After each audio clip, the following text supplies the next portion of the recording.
All right, it's Jeff at stopthepirates.blogspot.com. I want to talk a little bit today. It's March 12th, 2013, and an article came out on this website, Economic Collapse. And every time I read this shit, it just really pisses me off.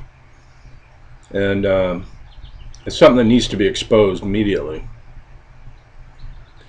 And it's actually worse than what this guy is talking about here, but it's talking about private prisons. And more Americans are behind bars, and it's all for profit because these private prisons are multinational corporations, and they lobby. Anyway, I'm going to get into this article here. It says, how would you describe an industry that wants to put more Americans in prison and keep them there longer so that they can make more money? In America today, approximately 130,000 people are locked up in private prisons that are being run by for-profit companies, and that number is growing very rapidly. Overall, in the United States, is approximately 25% of the entire global prison population, even though it only has 5% of the total global population. The United States has the highest incarceration rate in the entire globe by far, and no nation in the history of the world has ever locked up more of its own citizens than we have. See, that pisses me off when he says we, because it's not we, it's them. The federal government is a private foreign corporation. It's a crown corporation. It's not fucking we, okay? There's no we involved. But anyway, this guy seems to think he's part of the we program, so he's going to say we. And I say there again, are we really such a cesspool of filth and decay that we need to lock up so many of our own people? Or are there other factors at work? Could part of the problem be that we have allowed companies to lock up men and women in cages for profit?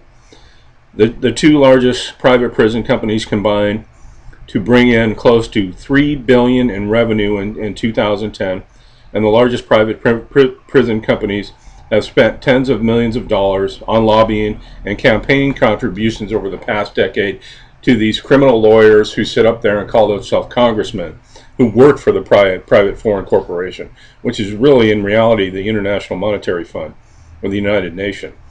The country has already been quit-claimed over to them. There is no country. We're living on a giant plantation where they're farming us, okay? And this is prima facie evidence of that. Anyway, the largest prison companies have spent tens of millions lobbying, blah, blah, blah, blah, blah. Putting Americans behind bars is a very big business, and those companies have been given a perverse incentive to push for even more Americans to be locked up. It's a system of that's absolutely teeming with corruption, and it's going to get a lot worse unless someone does something about it. Now, there's a statement of fact right there. It is going to get a lot worse, and that's from my deep research. That's the plan. Is they're going to put more and more people in prison for longer amounts of time. Now, you notice in the 1980s, the prison population skyrocketed with the war on drugs. So we're talking about nonviolent offenders where there really is no there's no victim they're victimless crimes.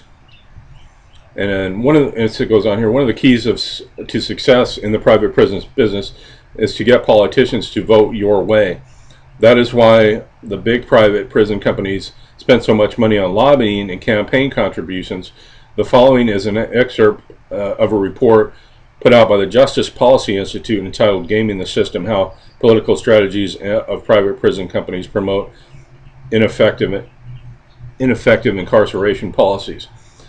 For-profit private prison companies primarily use three strategies to influence policy: lobbying, direct campaign contributions, and building relationship networks and associations. Over the years, these political strategies have allowed private prison companies to promote policies that lead to higher rates of incarceration and thus greater profit margins for the company.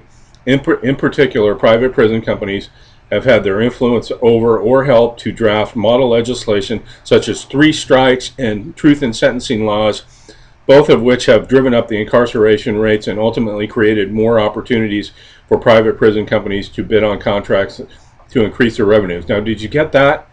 The 3 strikes you're outlaw was mandated and paid for by the private prisons. Okay? And they're all in on it. The cops are in on it. The bar attorneys are in on it. And the drug companies, the foreign corporation, the CIA, the Crown Corporation called the District of Columbia, they're over there farming in Afghanistan. All of the heroin, the poppies fields. And you look back and you go, well, that's the reason for the Afghanistan war. That's the reason for 9/11. So they could go in there because the Taliban will shut down all the poppy fields. So I had to go back there because that's what they are. They're drug dealers. They ship in the drugs. This is how it works. And if you can't see it, you're fucking blind because they ship in the drugs through the bling culture, through the rap music, through the hip hop, through all of it. I mean, just look at TV. It's all drinking and, you know, it's just, so they ship in the drugs. They take away the jobs. And then they have the cops, the idiot cops come around and round everybody up. Get you in the system, put you on probation, on parole, and get you into the private prison system. It's just a giant money-making operation. And it's getting worse. Anyway, this article goes on and talks about, you know, judges. And the big thing that they're making money on is with the youth. They're putting youth in prisons for just minor things like fighting at school and shit. They'll lock you up for 6 months, and the judges are getting kickbacks from the private prison. And when you're in the prison, then they pimp you out. It says here, at least 37 states have legalized contracting private labor by private corporations that mount their operations inside the state prisons. The list of such companies, so they pimp you out while you're in there for like 17 cents an hour. And then or 50 cents an hour if you're highly skilled labor, and then the private prison, they charge you $5 a minute for a fucking phone call. You believe these fucking criminals? Anyway, 37 states have legalized it, contracting of private prison labor. And such companies as IBM, Boeing, Motorola, Microsoft, AT&T Wireless, Texas Instruments, Dell, Compaq, Honeywell, Hewlett-Packard, Nortel, Lucent Technologies, 3Com, Intel, Northern Telecom, TWA, Nordstrom's, Revlon, Macy's, Pierre Cardin, Target stores, and much, much more. All these businesses are excited about the economic boom generation by prison labor. Just between 1980 and 1994, profits went up from $392 million to $1.31 billion. Inmates in state penitentiaries generally receive the minimum wage for their work, but not all. In Colorado, they get $2 per hour, well under the minimum. And in privately run prisons, they receive as little as 17 cents per hour for a maximum of 6 hours a day, the equivalent of $20 per month. The highest paying private prison is CCA in Tennessee, where prisoners receive 50 cents per hour for what they call highly skilled positions. And from it's my understanding is either you go to work or you get locked down.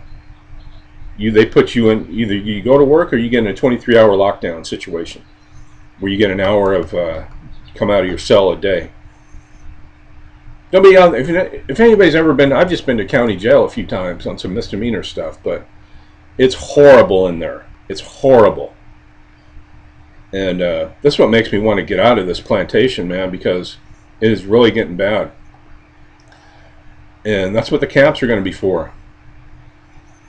And I see it as plain as day with the Obamacare thing, the IRS, all of it. They're going to come knocking on your door, and they're going to lock you up. And if you don't have a job to pay them, they're going to lock you up in one of these prisons. It's coming. I see it. And anyway, so they pimp you out while you're in there, and they got them making, listen to this,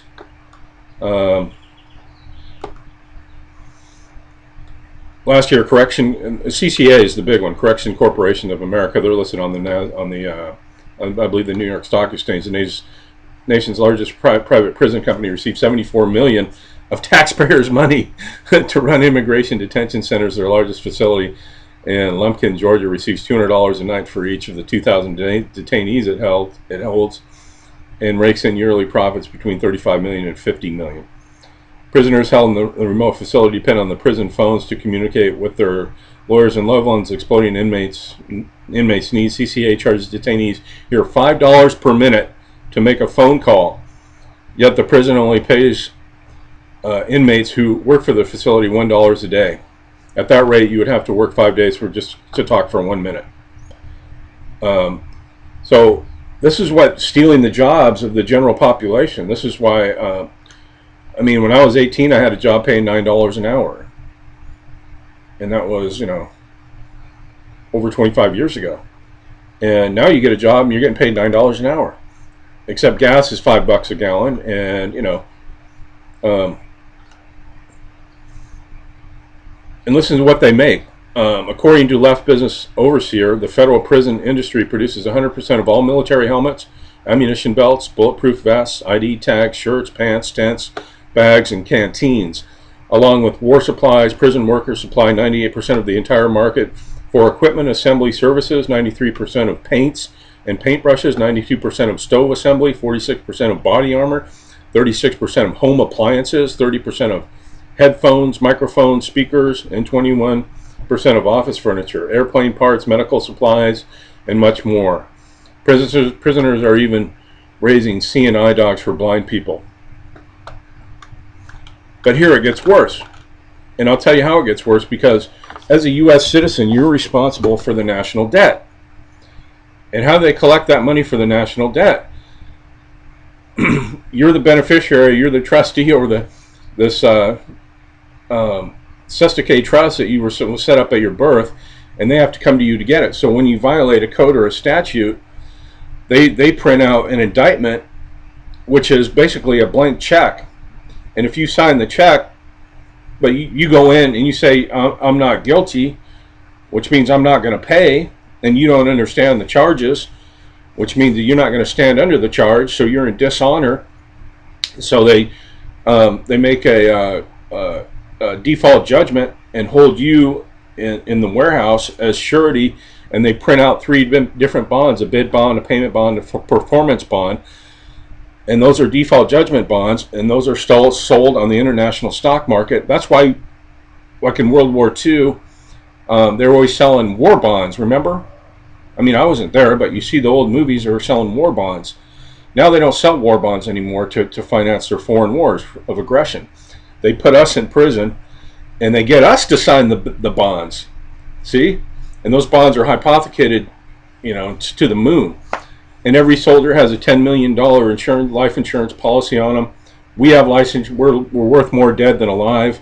We're just a huge farm of money making. We're the chattel property of this foreign corporation. It pisses me off. There's things you can do to get out of this shit. Hopefully, you become a secured party creditor and take control of your Sestake trust and your birth certificate bond. And hopefully, if you do get picked up for something, you're going to be first in line and first in time, so they can't jump over you if you lean up your straw man, basically. So if you put a $100 billion bond against your birth certificate bond, Sestake V Trust, they can't attach it until that gets paid first. If more and more people do this, we can get out of this bullshit. Anyway, go to stopthepiratestopblogspot.com. I know this is running long, but this shit really pisses me off.